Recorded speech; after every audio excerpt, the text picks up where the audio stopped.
That's a big one. Look at that guy.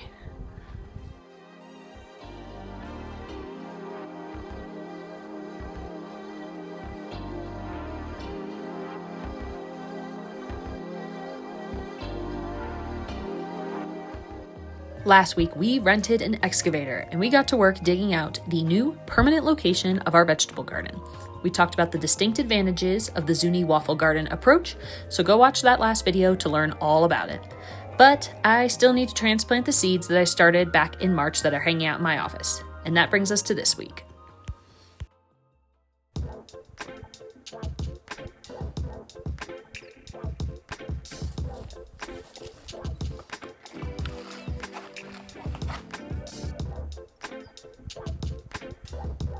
Welcome to the garden. It has been about 5 days since we got to the sunken beds, waffle garden beds, whatever you want to call them, in the ground and seeded. What I didn't do on Sunday was get my broccolis and my cabbage plants that have been started in soil blocks into the garden. I consciously chose not to do that because we've actually had some very rainy weather this week, which has been wonderful. I haven't watered any of the new trees or the garden once, and it's still damp, getting enough moisture. But today is the first day after that pattern has come through, and the lows are not set to drop below 40 for the foreseeable future and hopefully the rest of the season. So I was waiting for that temperature change. And I also have actually some onion shoots over there that I need to get planted in the other bed.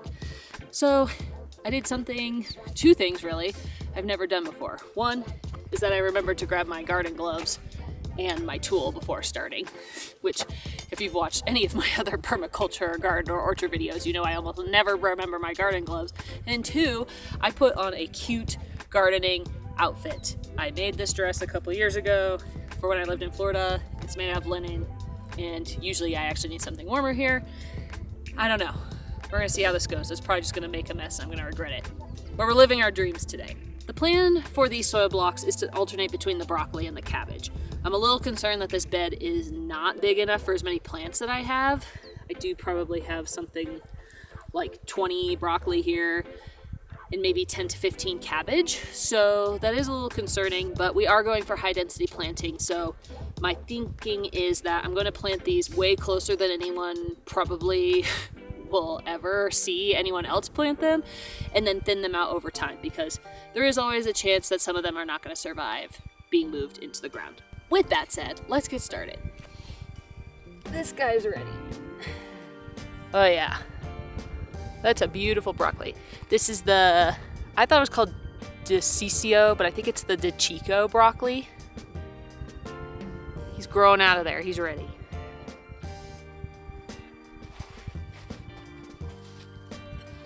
Like I said, we're going for high density planting, so you're probably freaking out if you planted these plants before, saying, oh my gosh, why are you putting so many plants that close to each other? This is the cabbage. I forget what variety. A green cabbage. So yes, like I said, the smaller plants might just, be eaten before the other ones. And this was my first time starting seeds in soil blocking indoors, so I actually didn't really expect all of these plants to make it to this point, which is another reason why I have so many. But everything's an experiment.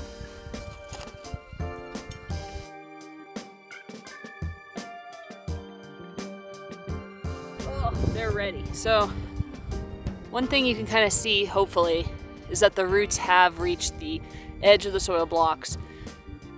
They're ready. There was enough air between these blocks for them to stop growing out from where they're planted. So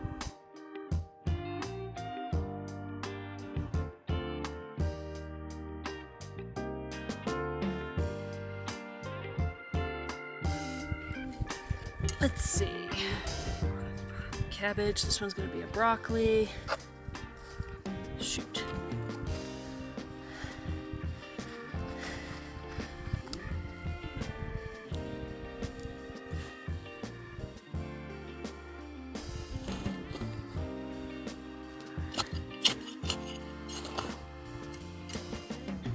The nice thing about high density planting I've heard with plants like cabbage and broccoli is that because they're so leafy, they tend to prevent weeds from growing because they have so many leaves.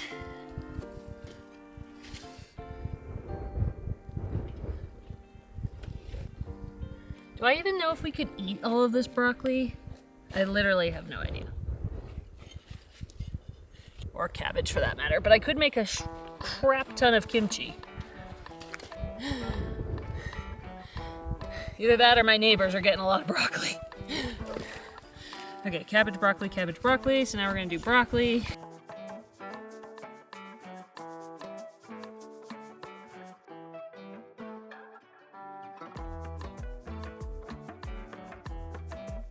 Okay. So that leaves me with 2 cabbage, 1 eggplant, and so many more broccolis. 1, 2, 3, 4, 5, 6, 7, 8, 9, 10. Oh gosh, something like 12. All right, well, I guess we're gonna take over the other bed. So this bed I actually have planned for the onions and the garlic. The garlic will be fall planted, so really just the onions. I do not have that many onion shoots. I think I'll do better next year. So I think I'm gonna take this over for the rest of the broccoli and the cabbage and then save a small section for the onions. I might also have to go double check my plan just to make sure I didn't have anything else here.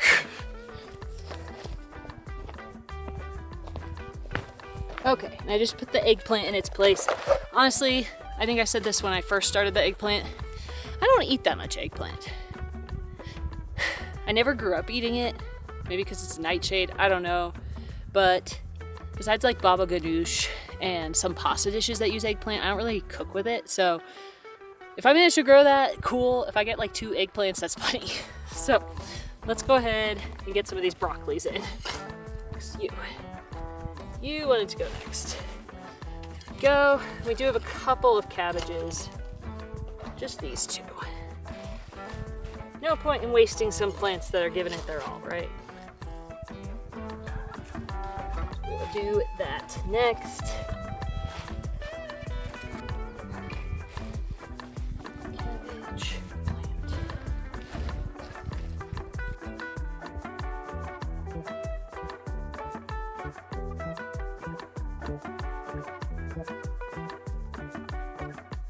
All right, so that gets all of our broccoli and our cabbage in the ground.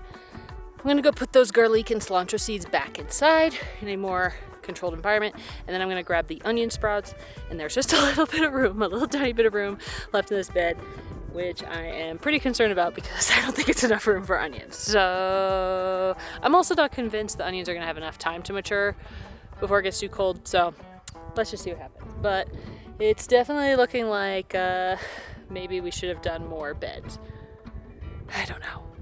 It's tricky because there's general spacing rules, but I want to do the high density because I am not interested in weeding and I want to grow more food in less space. So a lot of it is just like figuring out stuff. So let me go get those onions, and then once those are in the ground, we will water and the garden will be like 99% done. So the onions are a little droopy because I didn't trim the tops. I think I was supposed to before Memorial Day, and we went to Taos, New Mexico instead, so I did not trim them. But they are relatively vigorous. They've been growing, so we'll see what happens when we put them in the garden. Again, I'm going to eschew normal spacing rules and see what happens.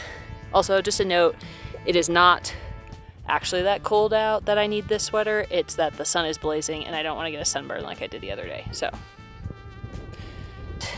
sun protection. I don't even know if this is supposed to be a row. Looks like it was something that caved in when Brian moved the excavator, but here we are.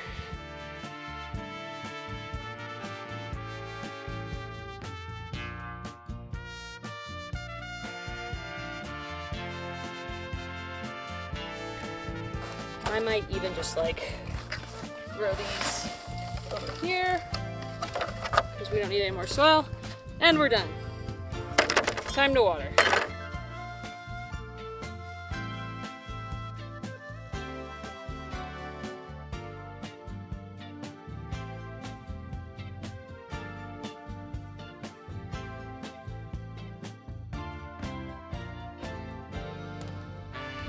All right, so there we have it.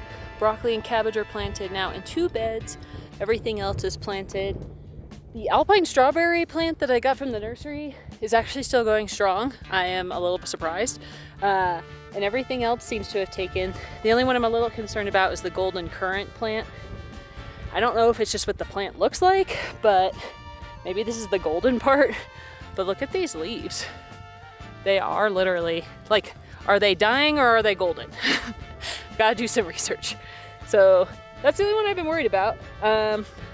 Everything else is doing well. I did plant some flower seeds in between some of the berry bushes as well. And yeah, basically I say 99% done because we have the garlic and the cilantro, which I still am not 100% sure I'm gonna plant outside. I might just keep them inside with some of the other herbs I got. And then mulch. Mulch. I've talked about my need to mulch the orchard. Still need to do that. You'll see that in an upcoming video that I did do something with my orchard and correct one of my previous mistakes, but it was not the mulch. I do need to mulch the garden still, and I'm not in such a rush because one, I spent way too much money at the nursery and on compost. Why I'm allowed to go unsupervised into these places beyond me. And two, the compost that we got does have a lot of woody matter, and I've noticed over this week with the rain that when it does stop raining and the sun comes out for a little bit, it does actually seem to hold the moisture pretty well. So again, not in a rush for that as much, but it would be ideal, especially I'm thinking maybe the end of June or beginning of July. I'm gonna do that probably the first week of July before it gets really hot. So anyway, thanks for watching as we built these gardens. Let me know in the comments below if you have any questions about these waffle inspired gardens. Let me know if you have a better name for them. Let me know if you've tried these like sunken waffle gardens where you are and what's worked and what hasn't. Also, if you're around here and I planted something, no, if I didn't plant something that you think would do well. Yeah. Until next time, friends, we'll see how everything goes. I'm really excited.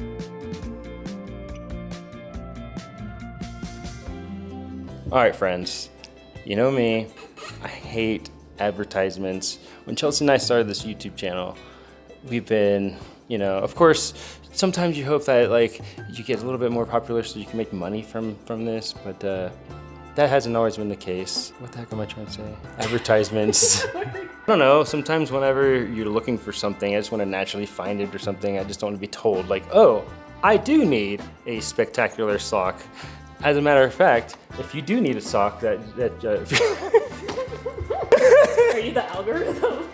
I heard you talking about socks, bro. You need some socks. You need some socks? If you see me out like working, line up the stars videos from like doing anything with the property, I'll be wearing these Camel City socks. A couple cool things about them. If you ever get a hold of them, they got a 10-year guarantee, so you can send them back. They'll just send you a new pair.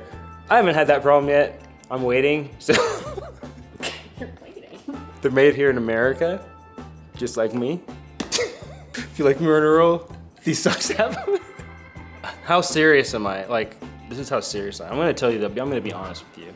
If you want more than like 2 socks, just get the bundle. You'll get free shipping, whatever, do that way. If you want like 1 or 2 socks, you would try them out, use our promo code LUTS10. And you get 10% off, enough to cover the shipping because it won't go all the way to shipping, unfortunately. But that's cool. I'm gonna get 2 socks right now with the promo code, and boom. Fuck that up. Did I hit it right? Oh, I guess I did it. Without the promo code? No, I did it with the promo code. Feet will appreciate it. Yeah. Damn, man, that did get a little goofy.